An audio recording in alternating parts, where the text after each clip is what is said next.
어, 나이 40이 되면 자기 얼굴에 책임을 져야 된다라는 말이 있습니다. 들어보신 적 있을 것입니다.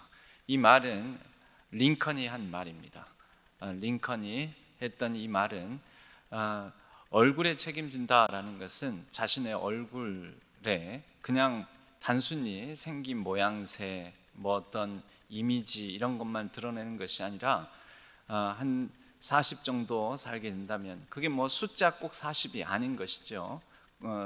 그냥 그때로서는 중년의 대표적인 나이를 40으로 잡는다고 했을 때 자신의 살아온 삶의 흔적이 얼굴에 남아있고 자신의 인격과 자신의 모든 앞으로의 삶에 대한 자세와 태도가 얼굴에 드러나 있으므로 자신이 살아온 인생과 살아갈 인생을 놓고 그렇게 누군가에게 보여지는 얼굴을 통해서 자신의 삶을 더욱더 책임감 있게 살아내야 된다라는 그런 의미를 가진 말이라고 볼 수가 있습니다. 실제 얼굴이 그 사람의 단순한 인상뿐만 아니라 심지어 그 사람의 운명까지도 결정한다라는 것, 그것이 동양에서는 뭐 관상이라는 이런 말로 드러나지요. 우리도 관상을 다 믿지는 않지만 그러나 사람들의 얼굴빛을 살피면서 이 사람의 인상을 보건대 서로 맞선을 본다고 하잖아요. 맞선을 본다 할 때 그 맞선이라는 게 사실은 서로의 얼굴을 보는 거죠. 얼굴을 보고 그 사람의 전부를 다 알 수는 없지만 일단 상당 부분을 그 얼굴을 보면서 많은 판단을 하는 경우가 우리도 종종 있습니다. 이런 거 보면 얼굴이 굉장히 중요하다라는 것이죠. 단순히 잘생겼다, 예쁘다, 뭐 이런 외모를 말하는 것뿐만 아니라 사람의 얼굴을 통하여 그 사람이 가진 여러 가지를 우리는 파악하고 해석하곤 합니다. 오늘 저희들이 읽은 본문의 말씀의 가장 핵심 구절이라고 한다면 야곱이 에서를 향해서 형님의 얼굴을 보니 하나님의 얼굴을 보는 것과 같습니다 라고 말을 하는 장면입니다. 10절 말씀에 야곱이 이르되 그렇지 아니하니이다. 내가 형님의 눈앞에서 은혜를 입었사오면 청하건대 내 손에서 이 예물을 받으소서. 내가 형님의 얼굴을 배운즉 하나님의 얼굴을 본 것 같사오며 형님도 나를 기뻐하심이니이다. 여러분, 분명 야곱이 형님의 얼굴을 보니 하나님의 얼굴을 본다. 그러니까 형님의 얼굴은 하나님의 얼굴이다 라는 우리는 이런 간단한 문장, 간단한 명제를 만들어낼 수가 있겠죠. 이 야곱이 한 말입니다. 근데 야곱이 한 말, 이 말이 사실입니까? 아닙니까? 진실입니까? 거짓입니까? 그냥 아첨과 아부의 말입니까? 즉 자신의 마음이 별로 담겨 있지 않은, 마음은 전혀 없는데 그냥 형에게 잘 보여보고자 이렇게 야곱이 아부성으로 한 발언입니까? 아니면 그 나름대로 그래도 그 안에 야곱의 진심이 담겨 있는 말입니까? 여러분 어떻습니까? 아니면 이렇게 제가 여쭤볼까요? 이 말, 이 진술에는 야곱이 이 진술에는 실제의 사실을 담은 객관적 진술입니까? 아니면 실제의 사실과는 관계없는 야곱의 순전히 야곱의 주관적 해석이 담긴 진술입니까?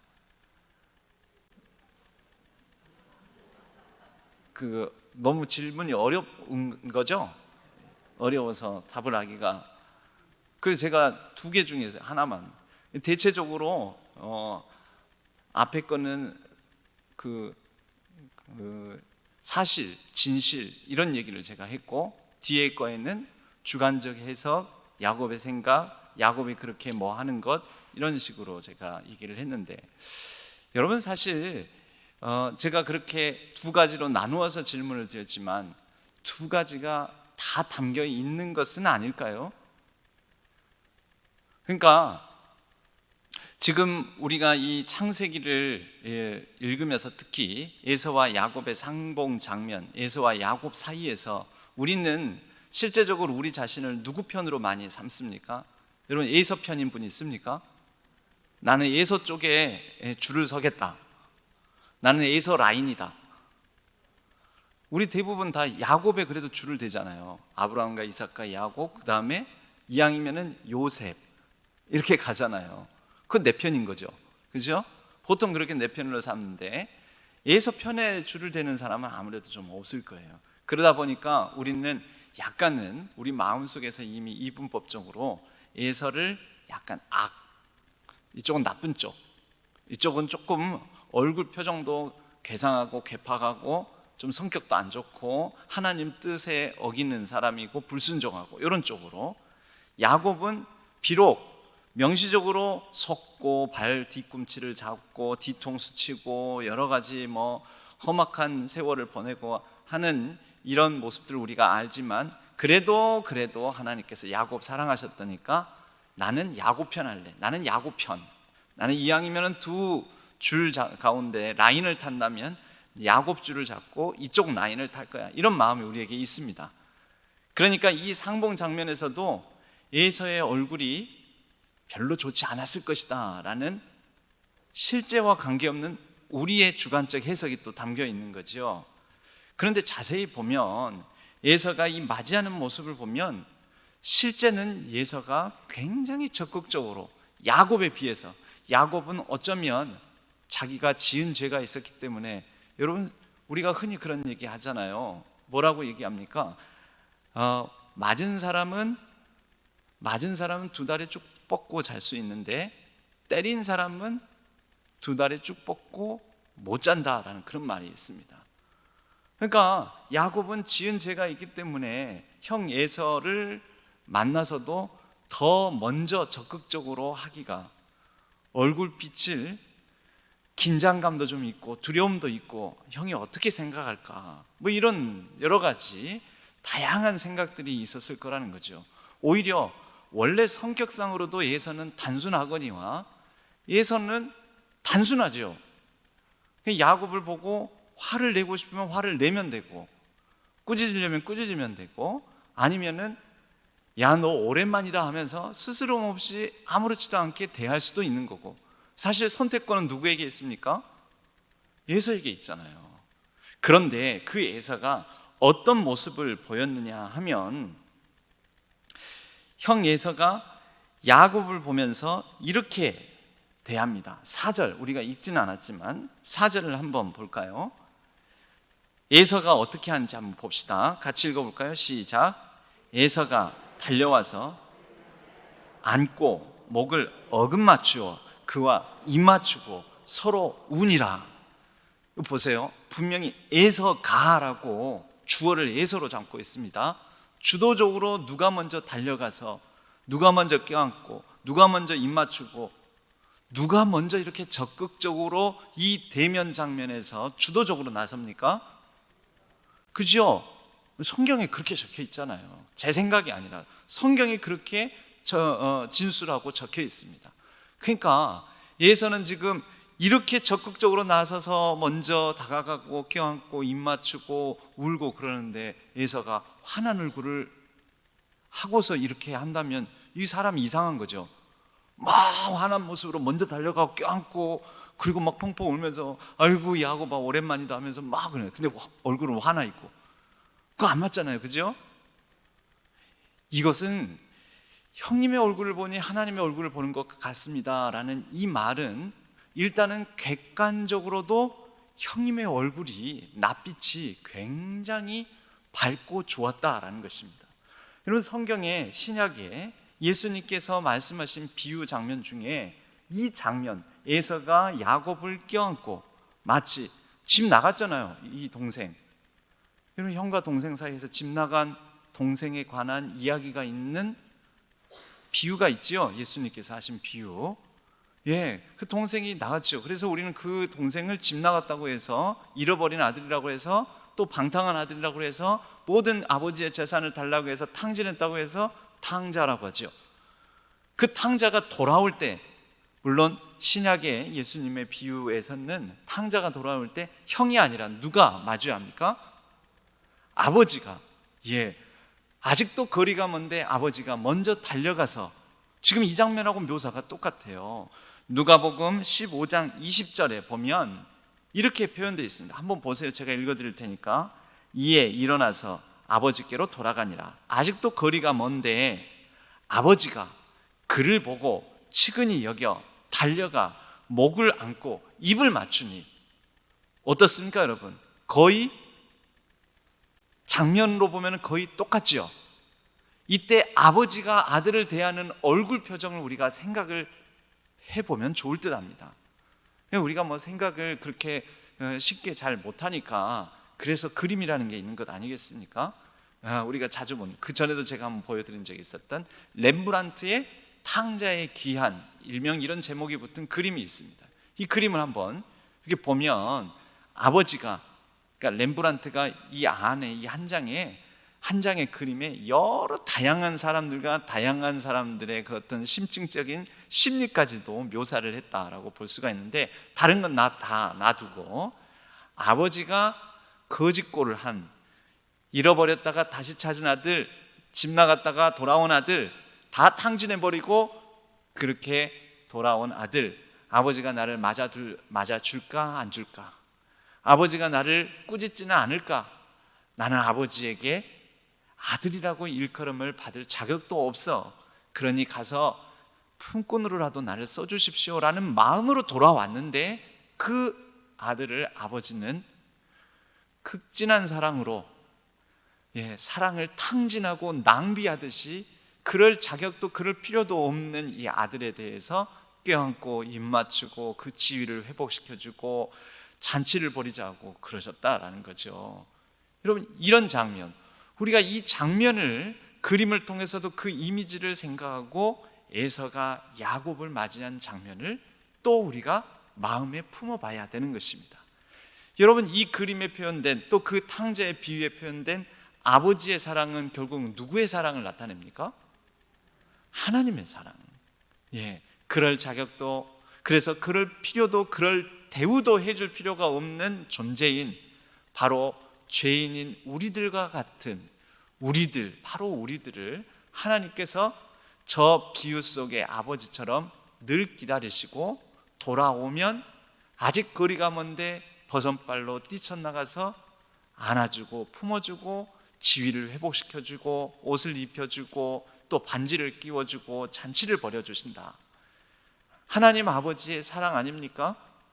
여러분, 그 표현 그대로 보면 에서의 얼굴은 이날 야곱을 맞아들이는 에서의 표정은 하나님의 얼굴, 에서의 마음은 하나님의 마음. 죄는 사실 에서가 짓지 않았잖아요. 적어도 에서와 야곱의 관계, 두 사람의 관계 속에서 죄는 에서가 짓지 않았습니다. 야곱이 속였고 야곱이 빼앗았고 야곱이 형 등쳐먹고 도망간 거죠. 그렇게 해서 이 시간을, 오랜 시간을 에서도 야곱과 더불어서 한 집안에서 형제로서 살아갈 수 있었을 텐데, 이 관계에 뒤틀리고 망가진 관계의 모든 무너진 모습에 원죄는 야곱이 가지고 있었던 것입니다. 그런데 그런 야곱을 형 에서가 지금 맞아들이면서 먼저 다가가 얼싸안고 입 맞추고 울면서 이 야곱을 맞아들이고 있는 것입니다. 그러니 형 에서의 얼굴은 하나님의 얼굴, 우리가 얼굴에는 마음이, 그 사람의 인격이, 그 사람의 자세와 태도가, 그 사람의 삶의 흔적이 담겨 있다라고 본다면, 지금 에서의 얼굴은 그의 마음 상태를 보여주는 것이고, 그의 마음 상태는 곧 하나님의 마음과 같은 그런 마음으로 야곱을 대하는 것 아니겠습니까? 그렇게 본다면 형님의 얼굴은 하나님의 얼굴입니다 라는 이 진술문은 나름대로 객관적인 사실을 담은 진술이다라고 말할 수 있겠지요. 여러분, 더 냉정하게 보면 에서 입장에서 야곱은 누구입니까? 에서가 보기에 야곱은 동생이지만 동생이면서 또 동시에 이 야곱은 에서 입장에서 두 사람의 가해자 피해자 관계로 본다면 누가 가해자고 누가 피해자죠? 에서가 가해자예요? 피해자지요. 그럼 보통 피해자는 가해자에 대해서 어떤 마음을 갖습니까? 원한을 갖죠. 억울하잖아요. 그러니까 피해자 입장에서 가해자는 왼수죠. 근데 원수를 대하는 에서의 표정, 자세, 모습, 여러분 이 모습은 원수로 둘러싸인 가운데 이 땅에 오셔서 원수들 가운데서 사시고 원수들 가운데에서 모욕과 핍박을 당하시고 원수들의 누명 가운데에서 그들 원수들의 가해 행위 가운데서 피해를 입고 십자가에서 처참히 돌아가신 예수님의 모습도 우리가 추정해서 유추해서 보자면 생각해 볼 수도 있습니다. 여러분 예수님께서 그렇게 말씀하셨죠. 원수를 사랑하라고. 원수를 사랑하라고. 그런데 예수님의 일평생이 사실 주변에 온통 원수들이었습니다. 그리고 급기야는 그 원수들 중에 우리도 그렇지만 가장 마음 아프게 하는, 마음 힘들게 하는, 고통스럽게 하는 원수가 누구입니까? 솔직히 우리에게 원수가 푸틴은 아닙니다. 푸틴은 너무 멀리 있거든요. 우리의 원수는 누구죠? 몇 번 말씀드린 적 있지만 원수는 집안에 있습니다. 집안에 있잖아요. 제일 가까이에. 또 자식이 왼수입니다. 아이고 이놈의 왼수들. 그런 얘기 하잖아요. 한 번씩. 그죠? 원수는 멀리 있지 않아요.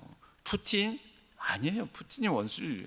푸틴을 원수로 잡고 일상을 살기에 막 마음이 힘들고 부운에 겨워가지고 사는 사람 없어요. 생각보다 그런 사람은 없어요. 뉴스 보면서 아유 저 푸틴이 나쁘다 이런 생각을 하지만서도 그 푸틴 때문에 막 일상을 살아가기 힘들 정도로 감정적인 격정에 휩쓸리는 사람은 최소한 지금 이 가운데는 없을 것 같아요. 있다면 조금 처방을 좀 받으셔야 돼요. 분노 조절이 지금 안 되시는 거니까. 그렇게 몰리는 사람에 대해서도 일상을 살아가기 힘들 정도의 이 감정을 느끼신다면 그 우리의 일상 주변에 가까이에 있는 이 왼수들 보면서는 얼마나 이 감정이 요동치겠어요.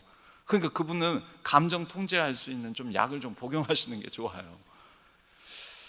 여러분 멀리 있는 사람이 아니라 가까이 있는 사람. 예수님도 그래서 가장 가까이 있는 제자들이 왼수들이었습니다. 그 중에 한 사람은 진짜 왼수 중에 철천지 왼수여가지고 팔아넘기기까지 하고, 그리고 그 대다수의 제자들도 십자가 상에서는 거의 다 도망가 버리고 이 왼수들 같으니라고.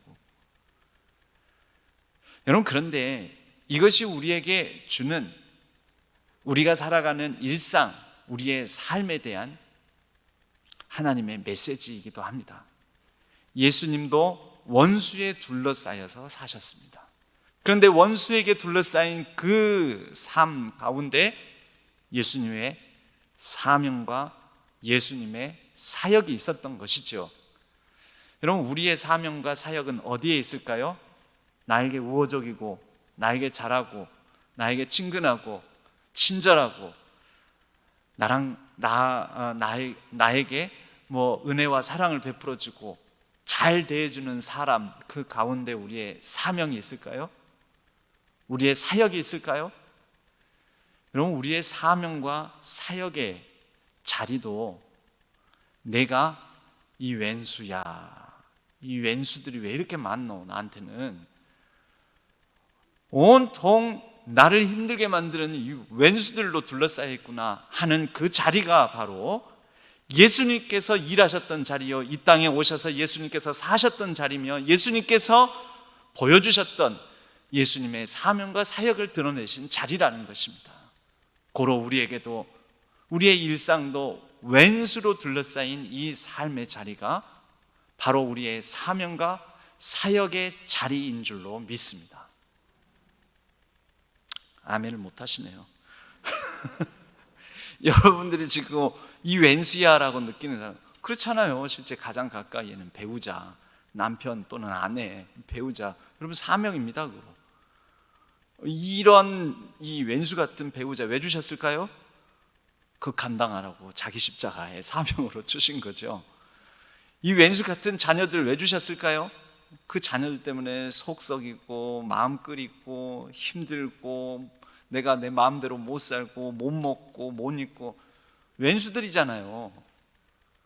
그러면서도 떨쳐내버릴 수도 없고 이거 내버릴 수도 없고 왼수들이잖아요. 우리는 그들과 함께 일하잖아요. 하나님께서 맡겨주신 사명으로 알고 사역을 하고 있지 않습니까? 여러분, 이것을 조금만 더 이제 우리가 억울한 일 당하고 아픈 일 당하고 진짜 왼수 같은 사람들도 있습니다. 정말 원통한 마음 들게 만들고 억하심정 들게 만드는 사람들, 그들과 함께하고 있는 나의 삶, 여러분 그 자리가 사명과 사역의 자리입니다. 여러분 때때로는 교회에서 그런 왼수를 만나십니까? 교회 가면 좋은 사람들, 천사들만 있었죠. 여러분 교회 이전에 제 경험을 놓고 말하자면 저는 신학대학원을 가기 전에는 신학대학원 가면 진짜 나보다 더 믿음 좋고 일단 제 자신은 제가 제일 잘하니까 내가 얼마나 연약하고 부족하고 또 준비가 덜 돼 있고 이런 걸 제 자신에 대해서는 아니까 나보다는 더 나은 사람, 믿음 좋고 또 어떤 신앙에 도전을 주는 사람, 천사 같은 사람들, 그 하나님의 소명을 받고 부르심을 받고 왔으니 얼마나 좋은 사람들이 있을까 라는 기대, 그런 생각을 가지고 사실 신대원을 갔습니다. 갔더니 뭐가 있더라고요. 네, 계속 말했잖아요. 제 정답을. 갔더니 뭐가 있어요? 왼수들이 있더라고요. 왼수들이. 아유, 저는 그래서 신대원에 가가지고 신학대학원에 가가지고 제 기대에 어떤 이런 부분들이 많이 깨진 부분도 있습니다. 그런데 또 동시에 그것을 통해서 느낀 것은 뭐냐면 세상도 마찬가지겠지. 내가 아마 신대원을 지나가지 않고 직장 생활을 하거나 세상에 일터 가운데 나갔다면 거기에서 또 왼수들 많이 만났겠지. 얼마나 많은 왼수들, 직장 상사 왼수, 동료들 왼수, 또 때로는 특히 요즘은 그렇대요. 요즘은 이 직장 상사들이 이 후배들, 이제 들어온 신입사원들 눈치를 많이 봐야 된대요. 그럼 직장 상사 입장에서도 후임들, 후배들이 누구예요? 왼수. 우리에게는 그런 원수들로 둘러싸인 삶을 살아가게 된다는 것입니다. 에서 입장에서 야곱이 원수입니다. 근데 에서 입장에서는 또한 야곱이 그에게 있어서는 십자가요, 사명이요, 사역의 대상이요, 사역의 자리인 것입니다. 지금 이 상봉의 자리는 에서 입장에서 사명과 사역의 자리, 또 동시에 야곱 입장에서도 사명과 사역의 자리라고 볼 수가 있습니다. 그러면 에서의 얼굴이 하나님의 얼굴과 같다라는 것이 어느 정도 사실이겠구나, 성경에 묘사된 것만 놓고 봐도 사실이겠다, 그러면 사실만 가지고 있을까요? 그렇지 않죠. 상대적인 거죠. 이 말을 한 사람이 야곱이기 때문에 야곱 입장에서 보면 여러분, 야곱이 형을 바라보는 시선과 그의 마음 상태에 변화가 있었다라는 것입니다. 물론 여기에 그 머리 쓰기 좋아하는 야곱의 아첨과 아부도 담겨 있습니다만은, 그러나 이미 하나님의 얼굴을 이 전날 밤새도록 하나님과 씨름하며 하나님의 얼굴을 봤던 야곱 입장에서는 하나님의 얼굴을 봤던 자로서는 이제 세상 만물 모든 사람을 보면서 하나님의 얼굴을 발견할 수 있게 된 것입니다. 여러분, 성경을 자세히 읽어보면 사실 야곱이 그 어떤 사람과 힘겨루기를 할 때 처음에는 하나님이라고 안 나옵니다. 처음에는 뭐라고 나오냐면 어떤 사람과 더불어 이렇게 나옵니다. 창세기 한 장만 더 앞에 가면요, 32장 24절 말씀을 보면요, 창세기 32장 24절에 야곱은 홀로 남았더니 뭐라고 되어 있습니까? 어떤 사람이 날이 새도록 야곱과 씨름하다가, 그렇게 되어 있죠. 봐요, 씨름하고 날이 새도록, 즉 날이 새기 직전까지 야곱은 사람과 씨름한다고 생각했던 거죠. 그럼 이런 궁금증도 들죠. 어떤 사람이었을까? 야곱은 왜 지나가는 사람 하나 붙들고 그러면 괜히 자기 마음 괴로우니까 막 붙들고 붙잡고 늘어지고 막 그랬을까? 어떤 사람이었을까요? 성경은 정확하게 나오진 않지만 아마도 야곱이 이 야복 강가에 홀로 남았을 때 적어도 자신에게 호의적인 사람이라고 여기지는 않았던 것은 분명합니다. 그러니까 그를 붙들고 어쩌면 그가 지금 야복 강가에서 먼저 올려보낸 이유가 무엇입니까? 그의 정찰병, 그가 먼저 보낸 종들로부터 보고를 받았죠. 에서가 맞이하려고 나왔는데 장정 400명을 데리고 나왔더라고. 그러니까 야곱 입장에서는 굉장히 두려웠지 않습니까? 두려운 야곱 입장에서는 그 장정 400명 가운데 어떤 한 사람이 자신을 먼저 자신처럼 자기가 종을 먼저 보냈던 것처럼 보고 오너라, 우리 형님 나와 계신지 보고 오너라, 그러듯이 그 400명 중에 한 사람을, 건장한 사람을 야곱 뭐하고 있는지 보고 오너라 하고 에서가 보냈을 수도 있다. 형이 보냈을 수도 있다. 아니면 야곱 입장에서는 형이 자기에게 적대적인 감정을 가지고 있을 거라는 두려움을 가지고 있었기 때문에 이 어떤 사람을 자신을 해하고자 온 자객으로 여겼을지도 모릅니다. 야곱 입장에서는. 그래서 야곱 입장에서는 이 사람 붙들고, 여기서는 씨름이라고 나오지만 이겨보려고 한 거죠. 이겨보려고. 그러니까 밤새도록 사실은 누군지 몰랐다는 겁니까? 뒤집어 보면 야곱은 그의 마음에 두려움과 불안, 낯선 이에 대한 경계와 그 낯선 이가 곧 형님이 보낸 어떤 적대적인 인물일지도 모른다라는 그의 마음의 생각, 자세, 이런 것들이 그의 눈꺼풀을 가리워서 하나님 또는 하나님의 사자인 줄 못 알아봤다는 거예요. 물론 저는 지금 이거 성경에 그렇게 기록된 게 아니고 그 안에서 이것을 추론하고 묵상해 보는 것입니다. 언제쯤에 하나님인지 알았습니까? 사실은 끝까지 몰랐습니다. 아마 그 사람에게서 항복받으려고 했던 것 같아요. 그것을 나를 축복해 주지 않으면, 즉 이미 야곱은 전제하고 있는 거예요. 이 사람은 나에게 적대적인 사람이다, 나를 해코지할 사람이다, 나를 저주할 사람이다, 나의 인생을, 나의 지금까지의 이 쌓아올린 모든 것들을 무너뜨릴 사람이다 라고 여겼기 때문에 그렇게 하면 안 돼, 그럴 수는 없어, 난 여기에서 무너질 수 없어, 그러니까 나를 해하지 않겠다고 약속하시오, 이렇게 끝까지 붙들었겠죠. 그게 뭐예요? 나를 축복해라고. 그리고 그 사람이 네 이름이 무엇이냐 하고 그렇게 문답을 주고받고 나서 이스라엘이라 이름을 고쳐준 다음에서야 이스라엘? 엘, 하나님? 하나님과 싸워 이겼다고? 그럼 내가 싸운 대상이 하나님이라는 거야?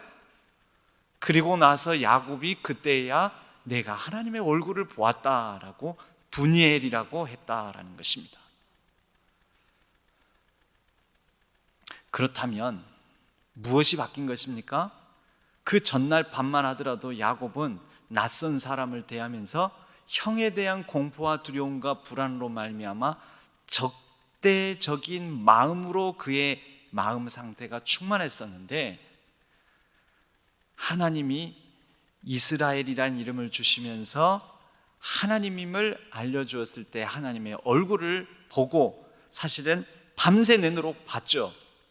보고 그는 그에게 있는 적대감에 대한 두려움, 불안, 공포, 이 모든 것들이 마음에서 사라지고 새로운 관점, 새로운 시선, 새롭게 그에게 주어진 상황과 사물과 사람을 바라볼 수 있는 시각을 얻게 되었다라는 것입니다.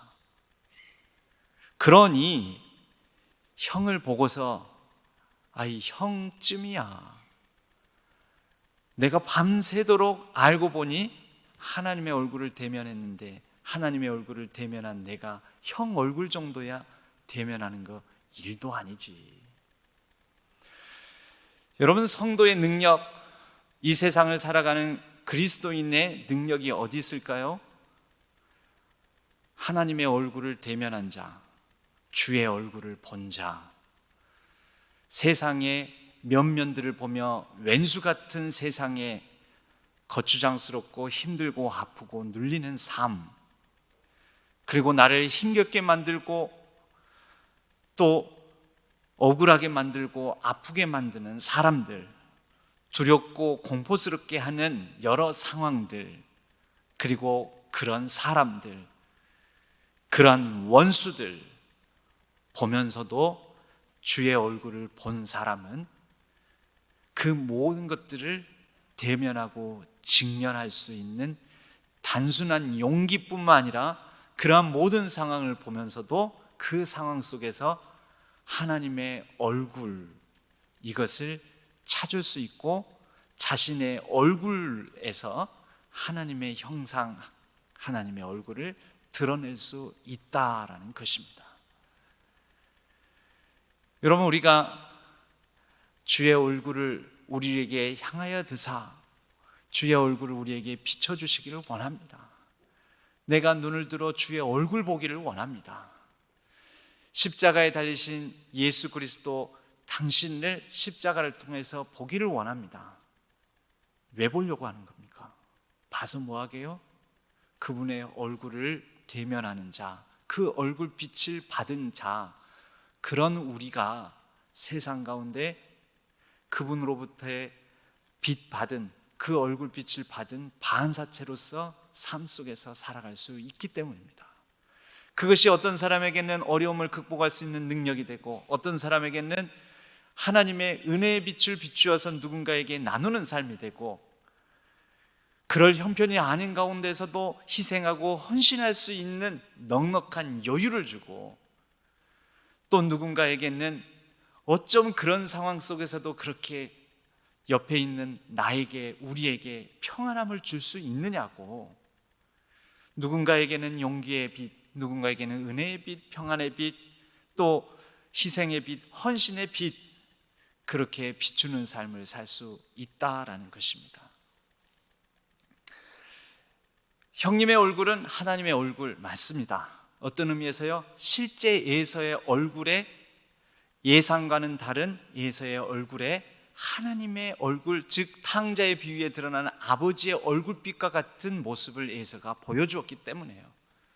또 두 번째로는 이미 하나님의 얼굴을 본 자로서 그의 마음의 자세와 태도가 바뀐 야곱이 주관적으로 해석하는 의미에서 형님의 얼굴을 설령 이렇게 환대하지 않았어도 형님을 보고서 그 가운데서 하나님의 형상을 발견할 수 있는 마음이 이미 야곱에게 이루어졌기 때문입니다.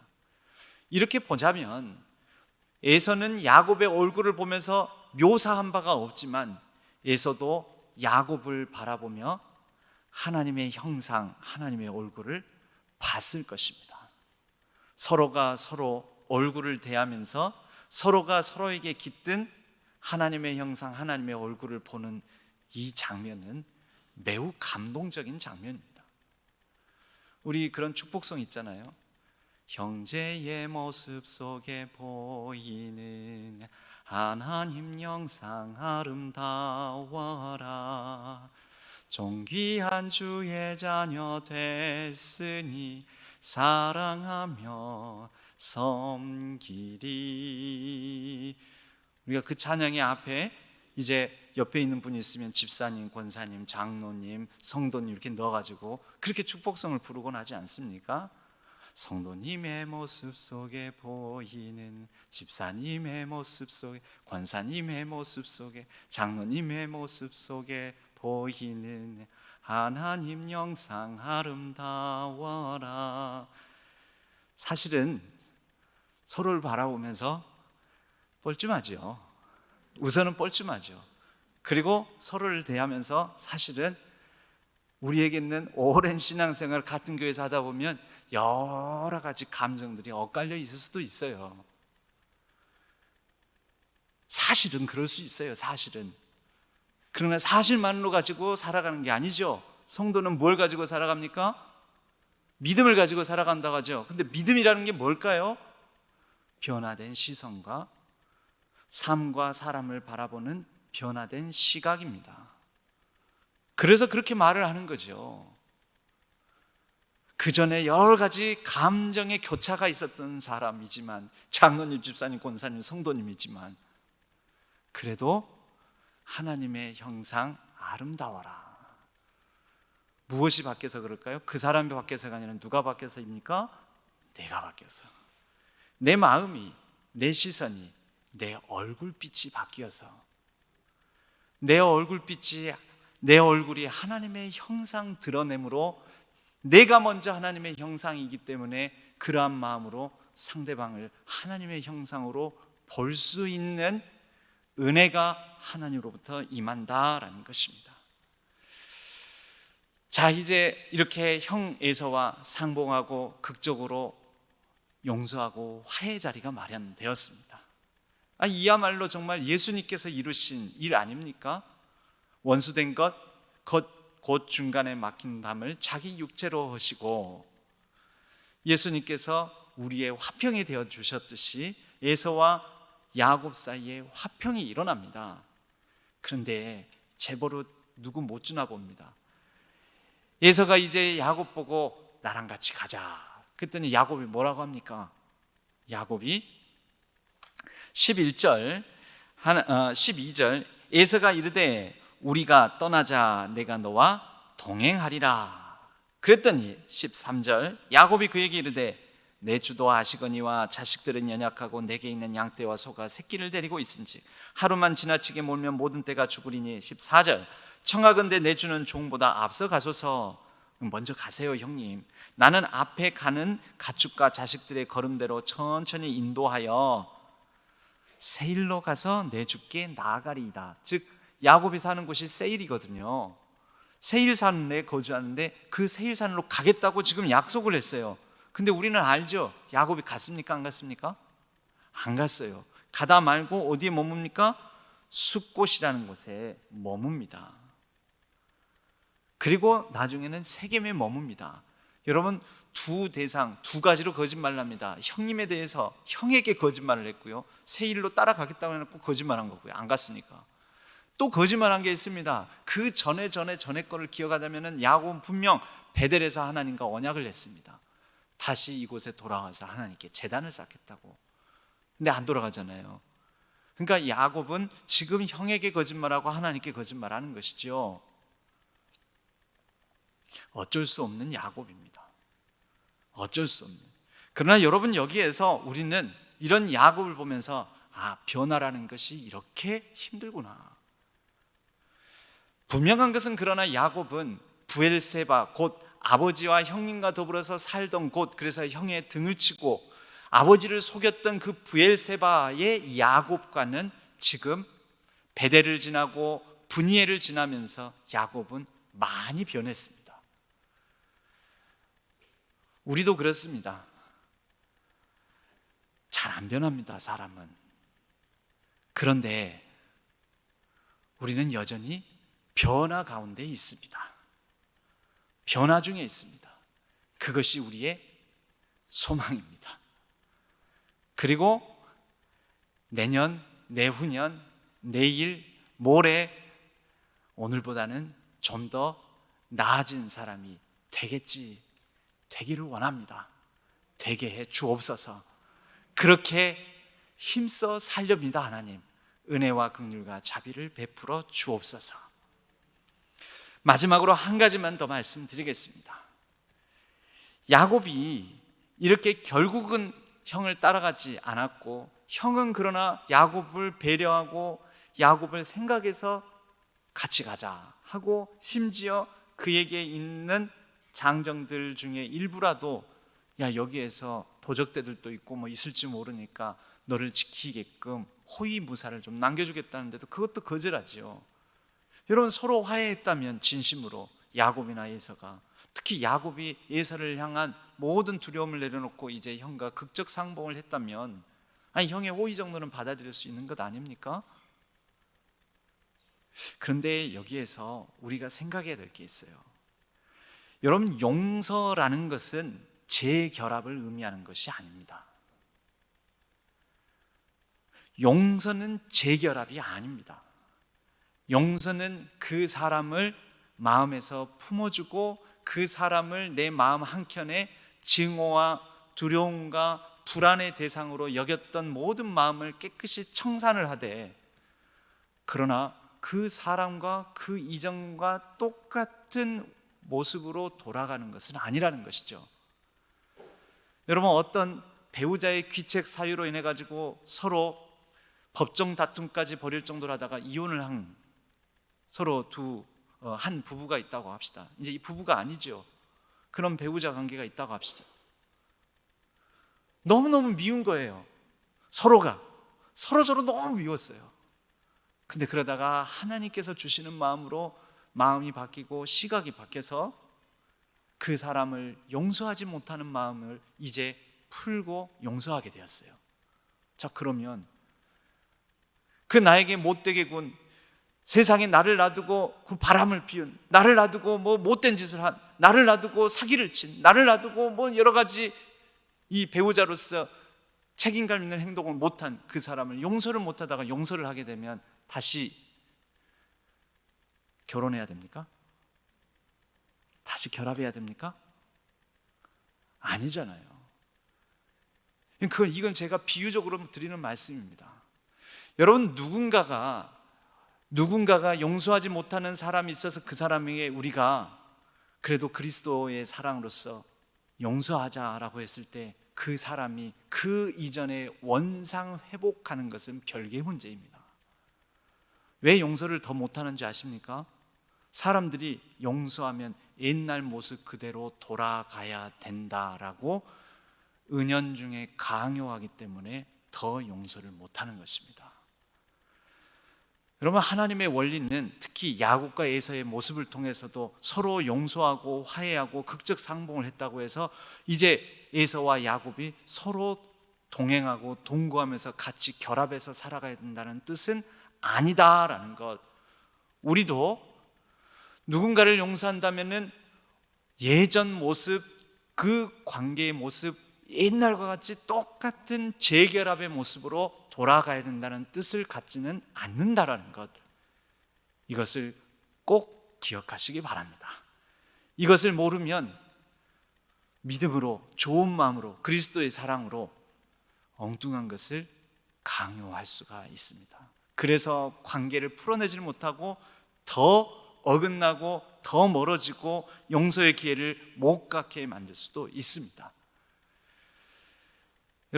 여러분의 삶에도 때로는 여러 가지 원수와 같은 상황, 또 원수와 같은 관계를 어쩔 수 없이 맺게 된 사람이 있습니다. 하나님이 마음 주시면, 하나님이 여러분의 마음을 변화시키시면 용서하십시오. 그러나 그 용서가 옛날의 그 관계 원상 회복을 말하는 것은 아니라는 것을 기억하시고 덜 부담스럽게 온전하게 마음으로부터 맺힌 마음들, 매듭진 마음들을 풀어내시기 바랍니다. 그렇게 살아도 괜찮습니다. 그것이 야곱과 에서를 통해서 우리에게 주시는 하나님의 또 교훈이자 말씀입니다. 사람의 얼굴은 얼과 원래 꼴의 합성어라고 합니다. 얼, 마음, 정신, 그리고 꼴, 모양. 우리는 우리의 마음에 품은 것을 드러냅니다. 여러분의 얼굴 속에서 하나님의 마음, 우리 주 예수 그리스도의 마음, 하나님의 형상을 날마다 이전보다 내일, 오늘보다 내년에 더욱더 더 아름답고 완전하게 드러낼 수 있기를 주님의 이름으로 간절히 축복합니다.